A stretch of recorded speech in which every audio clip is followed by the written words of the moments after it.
So at the time of this recording, the NBA season is just 11 days away, so it's only right if I do my Western Conference Power Rankings, the second part to my Eastern Conference Power Rankings. If you guys have not seen that episode, make sure you go check it out.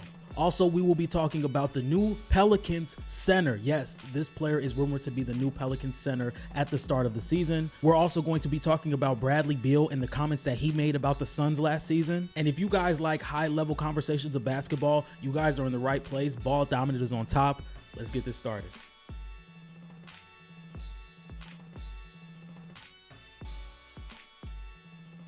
Ladies and gentlemen, welcome back to Ball Dominant. Now, I know if you guys been watching the past couple of episodes, I've been saying that I'm going to be dropping consistently every Monday and Thursday. So today's Friday. It's Friday night, at least as you're watching this, because I'm dropping this on Friday night. But I just haven't been consistent with at least the dates. I'm still trying to get you guys 2 episodes a week, but the dates, the Monday and Thursday thing, I got to get back on track with that. So you guys will get another episode on Monday. Then you will get an episode on Thursday. We're going to be having this still consistent. I'm going to be doing my Western Conference and Eastern Conference standings prediction. Those will be in the next 2 episodes. So I'm very excited for that. And if you guys want to see that, you have to like, comment, and subscribe and hit that notification bell because we will be dropping consistently. The NBA season is right around the corner and I'm very excited to get this started, man. I've been waiting for basketball so long. Been watching preseason, I've been watching NFL, but NFL doesn't hit for me like basketball does. It just doesn't. I don't get as hyped for the NBA or for the NFL as I do for the NBA. So that's very exciting. And now we're going to be moving on to the Pelicans. They have some recent news or some alleged news that their backup shooting guard, Herb Jones, who just made an all-defensive first team, is going to be their starting center. And as we all know, the Pelicans have some center issues. Right now, the only people at their center rotation is Daniel Tice and Yves Missi, 2 guys who are not starting level big men. Yves Missi may not be a starting level big man as of right now. He may become a starting level big man in the near future. And Daniel Tice is not, or maybe has never been, a starting level center in the NBA. So you have a guy in Herb Jones, who I think is the best perimeter defender in the league. I think Herb Jones is the best perimeter defender in the league. But you're still giving up so much size. Like, to have somebody on the wing be your full-time starting center, I think that's very, very, very reckless. And when you look at Herb Jones' defense and how he was playing, the Pelicans were asking him to do a lot when he was on the floor. I mean, they were asking him to switch. They were asking him to protect the rim. They were asking him to guard in the pick and roll, asking him to stay on his man. So Herb Jones definitely has the skill to be an anchor for a defensive team. But when you look at his size, his weight, I don't think it's going to be the easiest for the Pelicans to play solid defense if Herb Jones is going to be committing most of his time to being a center big and how centers play defense. So I think it's kind of reckless. I think they're going to lose a lot of games just based on the offensive rebound battle. If teams like the Kings, the Lakers, the Timberwolves, the Nuggets, they get extra possessions like that, it's just very dangerous to be giving teams like this who can get hot at any minute more possessions to get more hot, especially a team like Phoenix. Houston Nurkic is one of the better rebounding bigs in the league. I think he would have his way against Herb Jones, especially in the rebounding battle. So if you're giving these teams, these really good teams in the West, more opportunities to score the basketball and way more possessions than you guys are going to get, it's dangerous. And like losing multiple games, like let's say in the Western Conference, you lose 6 out of the past 10 games. You can drop 2 or 3 seeds like that. Like I saw the Pelicans on top of their injury history. We'll talk about that later. But on top of the Pelicans having injury problems last year, they fell. They were like 4th or 5th in the West. And then BI got hurt. They fell to about the 7th seed. They lost in the play-in. Zion gets hurt. They lose in the first round. It's going to be a tough Western Conference. Last year, it was, I think, the difference between like the 4th seed and the Clippers, who went like 51-31 or 52-30, between the Lakers, who were the 9th seed and then eventually became the 7th seed, or they were the 8th seed, but eventually became the 7th seed. It was like 4 or 5 games. It was 4 or 5 games between 4 and 8, 4 and 9. So this Western Conference is going to be even tougher. You got Memphis, who's getting back healthy.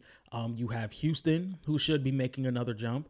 There are legitimately about 12 teams I can see in the Western Conference where it's like, if they make the playoffs, I can see it, I can see it. So I don't know, man. I don't know. I think this Herb Jones at the center, hopefully is just a rumor and nothing's confirmed, but I think it's very reckless, and I definitely wanted to have my piece on it.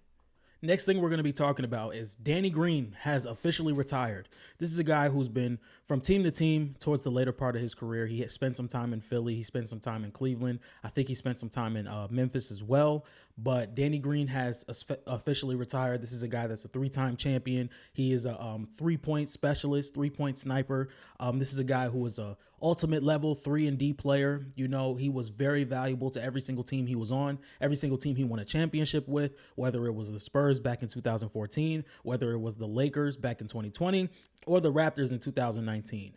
Danny Green made a very big impact on every single team he was on. Me, as a Laker fan, I had my ups and downs with Danny Green, but one thing I did like was what he provided to our team. Especially having a guy like LeBron James who maximizes the floor spacing around him, or gets floor spacers as much opportunities to hit open shots as he possibly can.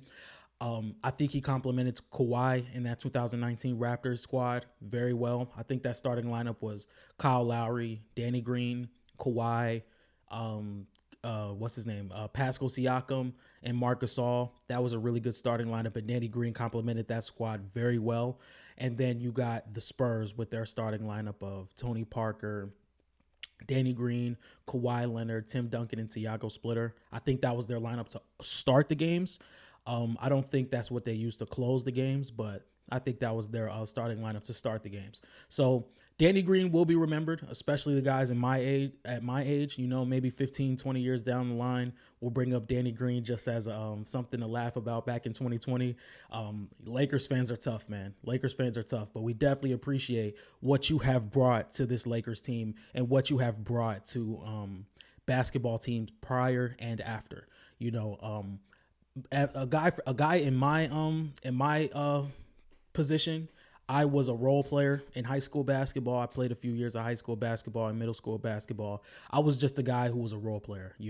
I enjoyed being that guy who you can count on every night to do the hard things, do the dirty work, be the dirty work guy. Fight for rebounds, play solid defense.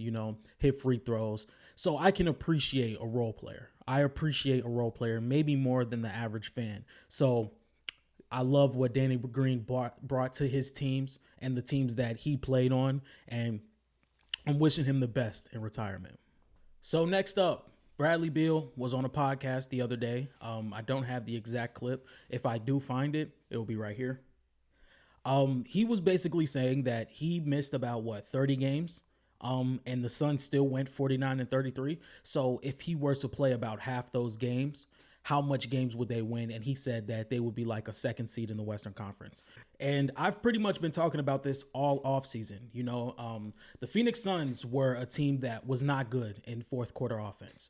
In clutch games, they were 23rd in offensive rating, and they were 16th in win percentage with exactly 48% win percentage. And with a team that's this talented on the offensive side of the ball, you would think that in clutch moments, especially with guys like Bradley Beal, Devin Booker, and KD, 3 guys who either have led the league in scoring or are capable in leading the league in scoring, you would think that would be a lot better. Now, I'm not asking them to be top 2, top 3, but maybe top 10, flirting around top 10, 11th, 10th, 9th, 8th, one of those scenarios. And having Bradley Beal for more games this year than last year, it's definitely going to help. But I think it comes down to how is he going to be used in those minutes that he plays? Because as we're looking at this starting lineup, their projected starting lineup is Tyus Jones, Devin Booker, Bradley Beal, Kevin Durant, and Jusuf Nurkic. And I think Devin Booker and Bradley Beal's roles kind of overlap because of how they play and their play style. Bradley Beal is very good in isolation. He showed that in Washington. But now, can we expect Bradley Beal to want to be that guy who's going to come off screens for open threes? Are we going to expect Bradley Beal to sit in the corner and hit open threes? Because now Grayson Allen won't be starting. Grayson Allen will be coming off the bench, even though I am a guy that has spoke heavily on how I think Bradley Beal should come off the bench, and Grayson Allen should be the guy that is starting in this position because he will be that guy that can stand in the corner and knock down open threes. He led the league in 3-point percentage last year. So I think Bradley Beal is going to have to figure out, does he want to take the step back, come off the bench, and play his game so when guys like Devin Booker or KD are out, you can be the kind of like the head of the offense in the second unit, and you can just have a free-flowing game and you can do whatever you want? Or are you going to be able to change your role and come into a team where you're going to have to be that guy in the corner? You're going to have to be that guy getting pinned down screens and getting open mid-ranges, open shots at the top of the key. Because when we look at some of these teams and when they win and how they come together, for example, the Cavaliers with Kevin Love, the Miami Heat with Chris Bosh. These guys are willing to take a lesser role just so the team can win. Now, can Bradley Beal do that? I think he can. I think if Bradley Beal really wants to win, he's going to take that step back and either come off the bench or be that guy that Grayson Allen was. Bradley Beal is still a phenomenal shooter. There's just a couple of bad things around Bradley Beal because of the contract, because how he played in the playoffs, the injury history. There's a couple of bad narratives around Bradley Beal right now, and I think if he can come in and really play a role, it may not amount to that $50 million contract and the no trade clause that he essentially has, but the Phoenix Suns knew that when they brought him in. The Phoenix Suns were looking at the talent aspect and what he is able to bring to this team when they brought him in. So when you already have Devin Booker and KD, of course, Bradley Beal may not play up to that $50 million contract, but he can be serviceable and he has the talent to bring wins to this franchise. So I think Bradley Beal is going to have a lot to figure out this season, whether he wants to come off the bench, whether he wants to be the guy that comes off screen, sit in the corner. And I think Mike Budenholzer is going to put him in the perfect position to be able to succeed. So it's going to be very interesting. Now, as far as me saying they will be the second seed, I don't know. But I definitely think there's a world where Phoenix is a top 4 seed this year. You guys are going to see in my Western Conference standings videos. But I don't know, man. It's all on Bradley Beal. If he can be available and he can fit this team well, instead of him and Devin Booker kind of overlapping in their roles like they did last season, I think the Suns team could be really good. All right, so this is what you guys came for. The Western Conference Power Rankings. Now, this is going to be a lot tougher, in my opinion, than the Eastern Conference because there are so many good teams in the West. I have a few teams lower than what you guys expect. I may have a team higher than what you guys expect. It is what it is. It is what it is, and I'm ready to get into it, man. So let's get this started. At number 15, I have the Portland Trail Blazers, and this is kind of obvious. Their win total is at 21.5. I'm going to do my over or under on these teams as well. I think the Portland Trail Blazers have a lot of questions. I think they probably have some of the most questions out of these bottom 3 teams. How are we going to see Scoot Henderson? Shaedon Sharpe is going to miss the beginning of the season. Is Anthony Simons going to get traded? Is DeAndre Ayton going to continue to play how he plays, or is he going to be more physical? Jeremy Grant, is he going to get traded? How good can Deni Avdija look next to Scoot and Shaedon Sharpe? Especially, he's going to be covering up some of their deficiencies on defense. So there's so many storylines around this Portland Trailblazers team, and I think they're just waiting on a guy.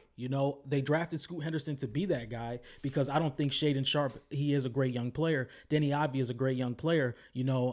Guys like Chris Murray, Donovan Clingan, these are all great young players, but I don't think any of these guys are the guy. The Blazers drafted Scoot Henderson to be that guy, and he was very underwhelming in the first 75%.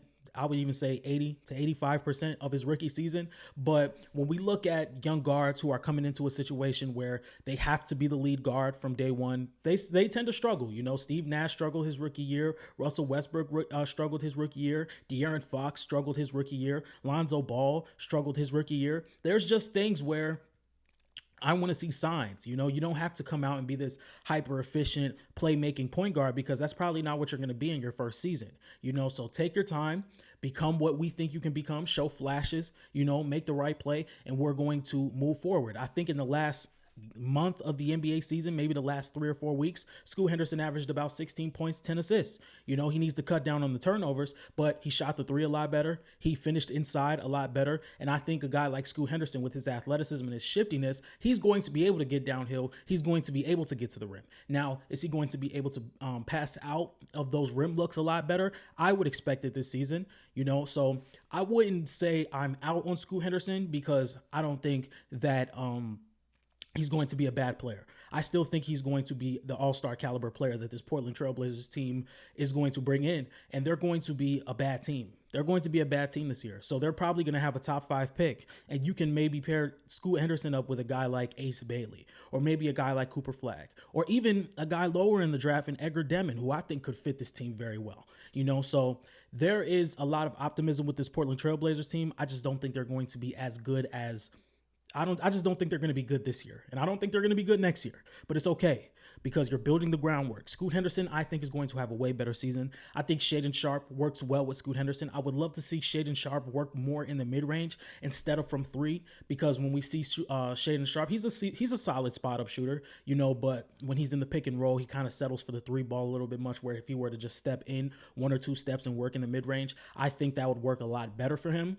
So I'm interested to see how that works. I'm also interested to see how Denny Advia plays next to these guys. He's a solid defender. He got his ball handling, playmaking skills up as the years have went along. And Jeremy Grant, DeAndre Ayton, Rob Will, these guys are going to bring the veteran presence. They're probably going to get traded at the deadline. Jeremy Grant, Rob Will, and Anthony Simons. So this Blazers team, there's some excitement behind it, but I just think they're going to be the worst team in the Western Conference. And for their over-under win totals at 21.5, I will be going under. This is a team in the Western Conference who already is losing Shaedon Sharpe. Anthony Simons has had some injury issues. DeAndre Ayton is terrible against physicality. I think this team wins about 16 to 17 games, and there's nothing wrong with that. This draft class, you're in a situation where lose as much games as possible.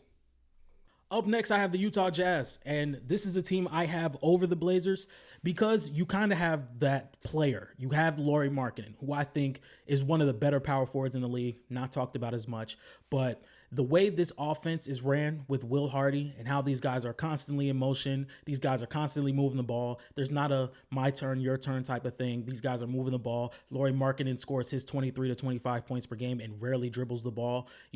With guys like Keontae George and Colin Sexton and Jordan Clarkson, John Collins, Walker Kessler, Cody Williams, who I think is going to be a great addition to this team, Taylor Hendricks, who I think is going to be a great player in his second season. There's also guys like Isaiah Collier, who I think is going to be a bully type of point guard, somebody who's going to get to the rim at will, somebody who's going to play make. And then there's Kyle Flapowski, who is a shooting, playmaking, rebounding big, which I really like for him.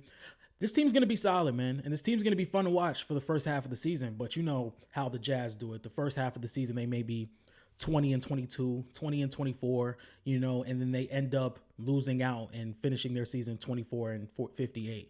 So right now their win total is at 28.5. I'm going to take the under. I think they're probably going to win somewhere around 23 to 25 games, but they're going to be very exciting. And I can't wait to see what Will Hardy looks like as a coach when he has a team that they're going through these phases to have later in life, maybe like 2-3 years down the line when you have all those young players and you have your for sure young core. I can't wait to see it. All right, the next team we're going to be talking about is the San Antonio Spurs, and their over-under is at 35.5. This team is solid, with Victor Wembanyama, or is in solid, I mean like they're better than they were last year. You get a year 2 Victor Wembanyama. You have Devin Vassell, who was on the fringe of averaging 20 points per game. You bring in some veteran leadership in CP3 and Harrison Barnes. You still have Keldon Johnson, Jeremy Sohan, Zach Collins, Trey Jones. I think this team is going to be fun, but 35 wins. I give them 31 max, so I'm going to smash the under on this team. I'm not the one to say that I'm a Victor Wembanyama hater. I know there's people saying that I'm a Wemby hater, or there are people who said that in one of my videos where I talked about how they need to slow down on the Spurs train. Yes, Wemby's going to be great, but do I think they're going to win 35-plus games? No, I do not. I do not think this team is good enough to eclipse 32, 33 wins at most. I give them about 28 to 31. That's my win range for them. I still think they're going to have a top pick in the draft. They're going to bring in somebody else. They have shown us that they are not in a rush around Victor Wembanyama or to build around Victor Wembanyama, they want to take their time, which is no problem.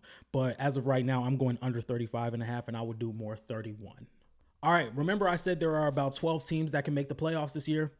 I actually meant 11. So at number 12, I have the Los Angeles Clippers. I do not believe in this team. Kawhi Leonard is injured right now, and there's no timetable on when he will return. Outside of Kawhi Leonard, you have guys like James Harden, Norman Powell, Derek Jones Jr., Zubats, Trey Mann, Bones Highland, Kevin Porter Jr., Chris Dunn, Nicholas Batum, Amir Coffey. There's a lot of solid players on this team, but I don't know, man. This Western Conference is so tough to where Kawhi missing this time is going to lead to some losses for the Clippers. It's going to lead to some losses. So I'm not going to be the one to sit here and say that the Clippers can still make the playoffs, because if they start their season 4-8, 4-9, I don't think there's a chance. I don't think there's a chance.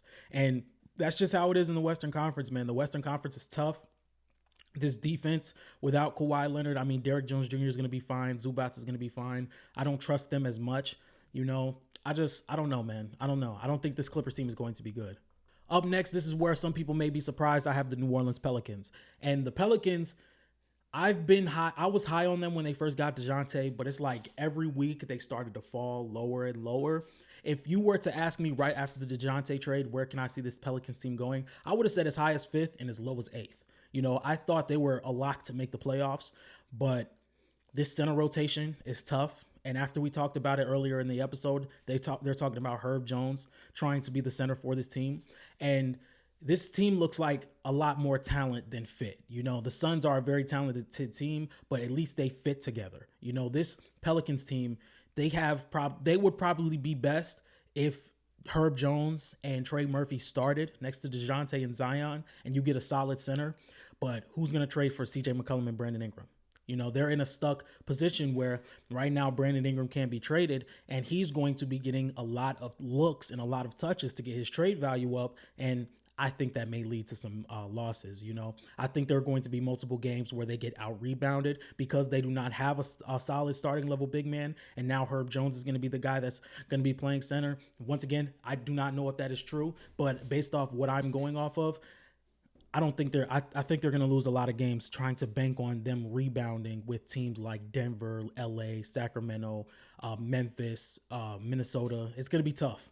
It's going to be tough. This is a bigger Western Conference, man. And I just don't know if their size is going to prevail. I think that there are way too many people that need the ball. DeJounte, Zion, Brandon Ingram, CJ McCollum gets the ball a lot. CJ McCollum is a very underrated shooter, though. 8 attempts on 43%. That's very solid. But I don't know, man. I could see a world where they make the play-in 100%. But the playoffs, I don't know about it this year. At number 10, I have the Golden State Warriors. This team isn't bad, man. This team isn't terrible. You know, Steph Curry, he definitely needs a number 2. He definitely needs a number 2. And I think at the trade deadline, they're going to be in conversations with Jimmy Butler. They're going to be in conversations with Brandon Ingram. As much whoever they can possibly get, they're going to get. You know, so I'm very excited for this team. Oh, I wouldn't even say I'm very excited. I'm not going to lie. That's just like a filler quote I say. But I think they have a deep team, man. You got guys like DeAnthony Melton, who can be a point of attack defender next to Steph Curry. Buddy Hield, who can replace some of that Klay Thompson shooting that he gave you last season. Draymond Green is still one of the top defenders in the league when he's locked in and when he's on the floor. Trayce Jackson-Davis showed some great signs as a rookie, rebounding, rim protection, run jumping, and dunking. You know, I think this team is going to be solid. I definitely think they're going to be better than the Pelicans and Clippers. I think there's a world where they can make the playing game. By the way, the Clippers over-under was at 40.5. I'm smashing the under. I think they're probably going to win 34 games this year. And the Pelicans, they're at 45.5. I'm going to smash the under as well. I think they're going to win about 42 to 43 games. And then the Warriors, 42.5. I'm going to take the over. I think they can win about 44 to 45 games just because of the depth of this team. You know, I don't know how the team is going to look when Steph Curry is off the floor. You're praying for a Jonathan Kuminga breakout or at least another Jonathan Kuminga step to where he's probably giving you 18, 19, 20 points per game. And I think that's pretty steep to ask. He's still not the best jump shooter. He's great around the rim. He has some defensive upside, but I don't know how that's going to look, especially if they're going to be running Draymond Green and Trayce Jackson-Davis. When Steph isn't on the floor, that spacing can be limited. But as of right now, their starting lineup is Steph Curry, DeAnthony Melton, Andrew Wiggins, Jonathan Kuminga, and Draymond Green. So Who knows? And who knows if we're going to get Andrew Wiggins back. I don't know what's going on with that, but hopefully we can get him back. Up next is the Houston Rockets at 42 and a half wins. I'm not going to lie. I would not be surprised if this Rockets team gives me like, I just wouldn't be surprised if this Rockets team jumps up to 51 wins, man. I'm really not. And this is the thing. Jalen Green in his mythical stretch in March gave you about 28 and a half points, 43%, 41% from three on 9.5 attempts. I don't think he's going to do that throughout an 82 game season. But if we can get 22 on solid efficiency, maybe 38% on 9 attempts, I don't know, man. If Jalen Green shows throughout an 82 game season of what we thought he could be when he got drafted, this Rockets team can win 50 games, man. They really can. I love their depth. I love their defense. I love their coaching. They're veterans. Where we clowned them about their signings last year or the last offseason, where they were like, yeah, they just had money to go throw at Fred VanVleet and Dylan Brooks. That made a very big impact. Fred VanVleet is the perfect mentor for Reed Shepherd. Dylan Brooks is a great point of attack defender. He's a great defender, period. He's the type of guy that's a great leader of what I've heard from Alperen Sengun and all these guys on the Rockets. Amen Thompson is a very solid young player. Jabari Smith is a very solid young player. Tari Eason, very solid. Cam Whitmore, very solid. They just provide everything you need. They provide playmaking. They provide floor spacing. They provide defense. They provide big man depth. They give you the coaching. I don't know how you can like this team, man. And they're so young. Their average age for their team is 23.6. This team is very young, and I think if I were to put money on one breakout team, it would be Houston. So I really like this squad. I really like what they're doing. So over under 42 and a half, I took the over. Even if I don't see them winning 50 games, I can see them winning 46. I'm not going to lie. Next up, I have the Sacramento Kings at number 8. This is a team that brought in DeMar DeRozan. They drafted Devin Carter. He will not be playing this season, or at least I don't think he'll be playing the first half of the season. I like this team. I think there's going to take some time. There's going to be some time to figure out what they're going to do on offense, because I would love to see Domantas Sabonis stretch out to the three-point line a little bit more so it gives more space for DeMar DeRozan and De'Aaron Fox to create. Offensively, they should be one of the top teams in the league. And with Malik Monk coming off the bench, I think they should be solid. And I think their closing lineup is probably going to be De'Aaron, Malik, DeMar, Keegan, and Domantas. The only problem I have is the defense. I just think the defense is going to be very shaky. And I think banking your entire team on outscoring your opponent every night is very inconsistent. There's going to be nights where DeMar DeRozan isn't knocking down his shot. De'Aaron Fox isn't knocking down his shot. Malik Monk, Keegan Murray, Domantas Sabonis. So I don't know if banking on them outscoring the other team is going to be what's best for them. Right now, their over-under is at 46 and a half. I'm going to take the under, but it's not going to be by a lot. I don't see them winning 47 games, but from 44 to 46 is where I could really see this team being. I think there's a lot of teams who can score up to their level and play solid defense to where they can get timely stops better than the Kings can. So I think that's going to lead to some losses. And I don't know, man. I think this Kings team is going to be very good. I still think they can make the playoffs, especially with bringing in DeMar DeRozan and De'Aaron Fox, two amazing players in the clutch. It's going to be fun to watch. I think Keegan Murray and Kevin Huerter are going to bounce back this year from three. They had a fall off, a small fall off, but I think they're going to be really good, man. It's just I don't know if I trust their defense, and I don't know if they should be going into every game trying to outscore their opponent. I think that could be a recipe for some losses. At number 7, I have the Los Angeles Lakers. Their win total is at 44 and a half. This team is really good, man. I think their starting five works really well. They went 23-8 last year. I think if they play that roster throughout the entire 82-game regular season, they should be fine. I think Anthony Davis is probably going to be the defensive player of the year this year. I think LeBron is still going to play at a top 10 level. D'Angelo Russell came off one of his best shooting seasons in his entire career. I think Austin Reeves is a great role player. The thing that kind of scares me a little bit is the depth. Off the bench, you got guys like Gabe Vincent, Jared Vanderbilt, Dalton Connect. You also have guys like Jackson Hayes, Christian Wood. I don't know if this bench is as solid as other teams in the West. I trust their starting five a lot. I think JJ Redick is going to be a great coach. I think Dalton Connect is going to come in and be a solid rookie for this Lakers team, the way he's able to shoot the ball. I've seen some pretty solid help defense and team defense from Dalton Connect in the preseason. This team is going to be good. I don't know if they're in a championship contender tier right now, especially in the Western Conference. Right now, I would say the Lakers are at best second round exit.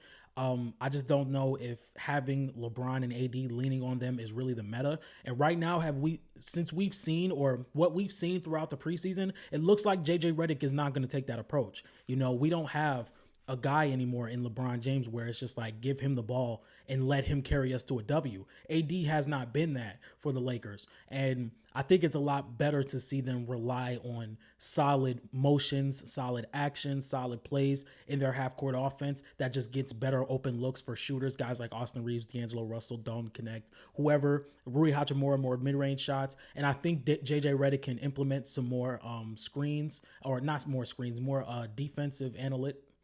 Let's say that again. Let's say that again. I think JJ Redick is going to develop better defensive schemes for this Lakers team to be better on defense.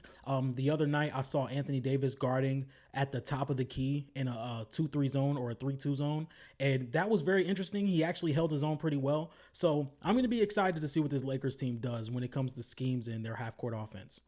Up next, I have the Phoenix Suns, and I think this Phoenix Suns team can really, really be a contender this year. Or not even a contender, but I definitely think they're not going to get swept in the first round this year. You bring in Tyus Jones, who is a floor setter, which is what you need. I spoke about the Suns a little bit earlier in the episode, so I'm going to keep this a little short. Ryan Dunn, I think if he can hit the corner three a little efficiently, just like at league average, I think he's going to force you to get some minutes. And I saw this on Pick a Side last night. They were talking about how Grayson Allen can be moved. I think there is a contending team that will take Grayson Allen and give you a center, but who is willing to give up a center? Who is willing to really give up a center right now? So when we look at contending teams, or maybe just teams that are in the playoffs that want to get a little better at floor spacing, maybe you send them to the Blazers. They're not a playoff team at all, but they do have an extra center in their rotation, and they would love to have a floor spacer in Grayson Allen, somebody who can make Scoot's life a little bit easier getting downhill.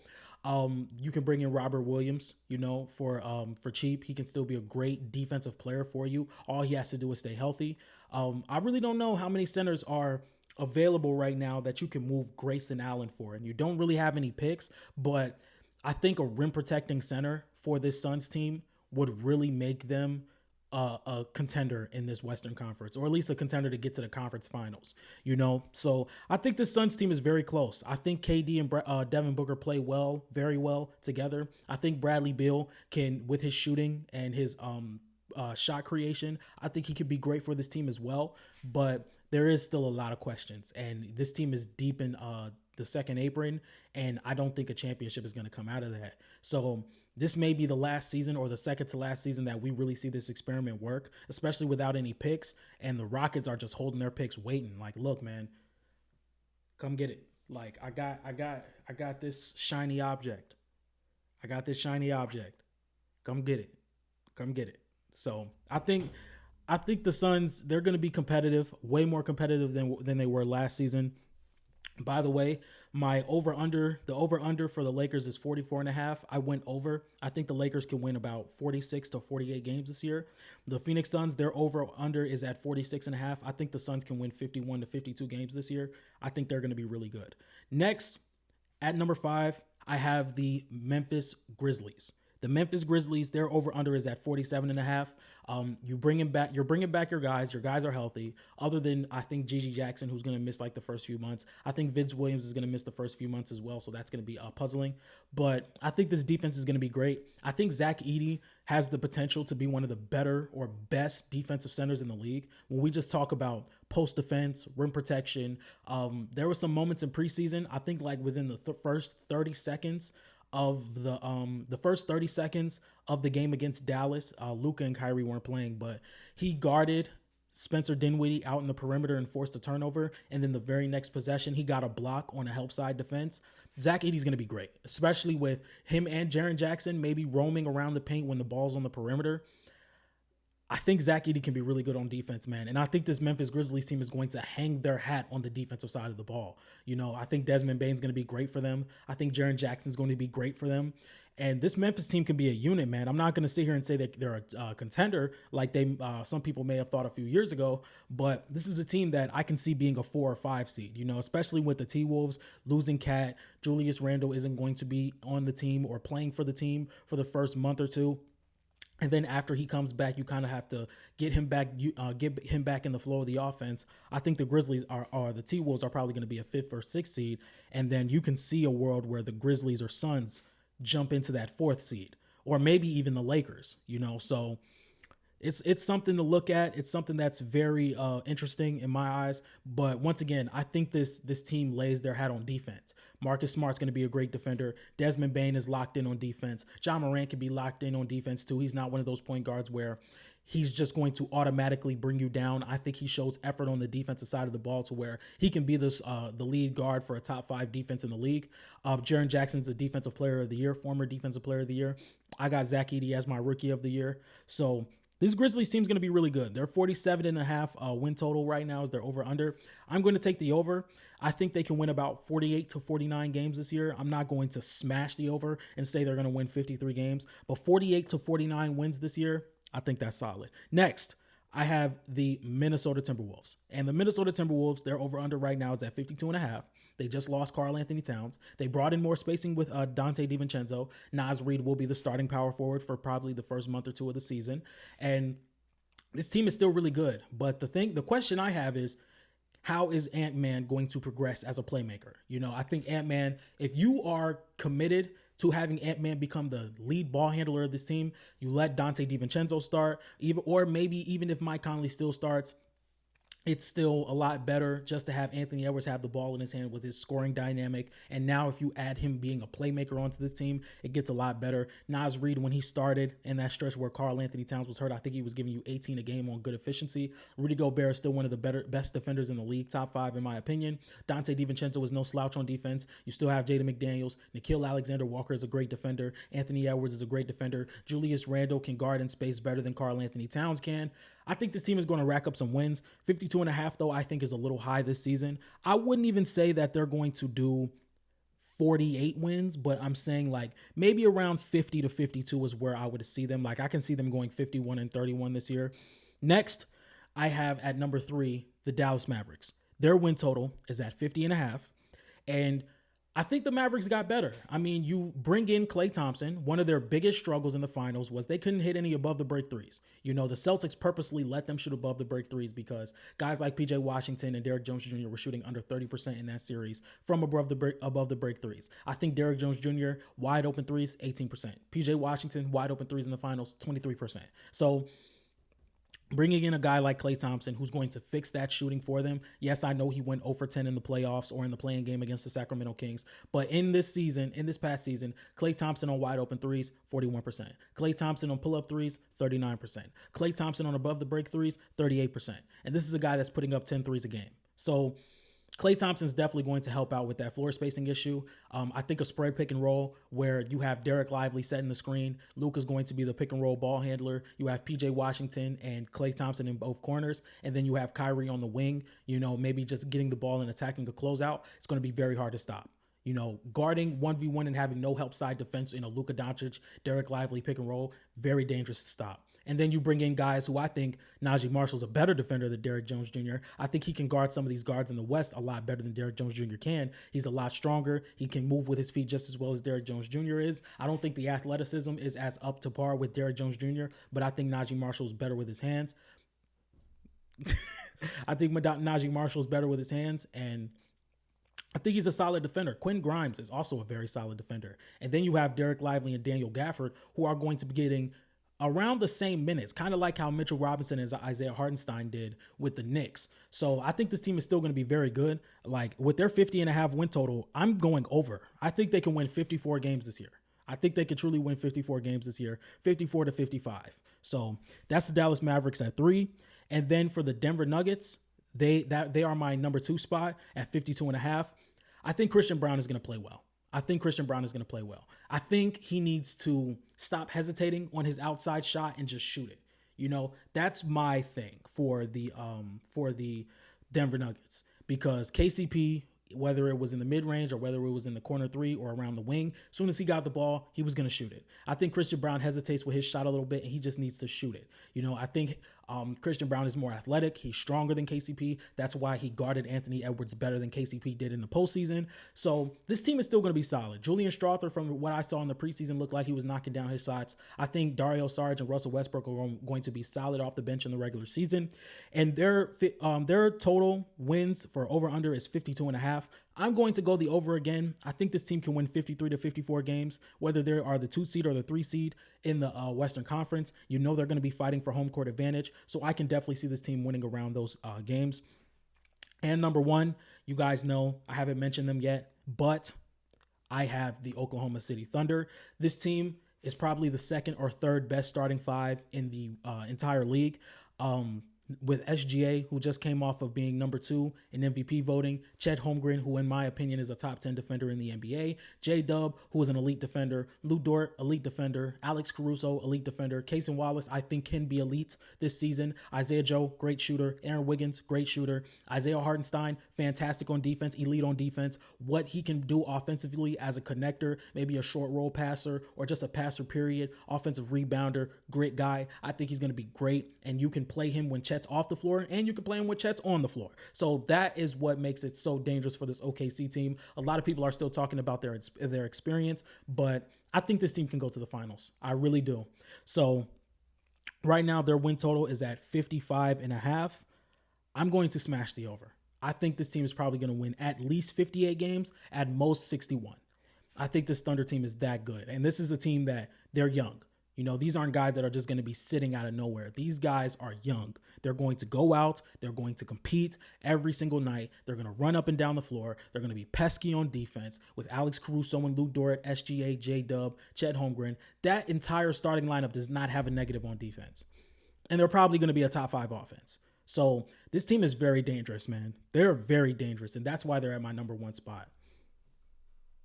So, ladies and gentlemen, that was my 15-team power ranking for the Western Conference. If you guys disagree, make sure you let me know in the comment section. If you guys agree, make sure you let me know in the comment section. We're still doing Ball Dominant twice a week. I appreciate everybody watching. I appreciate everybody subscribing. If you guys want to ask me questions, make sure you leave them in the comments, and I will see you guys next time. Peace.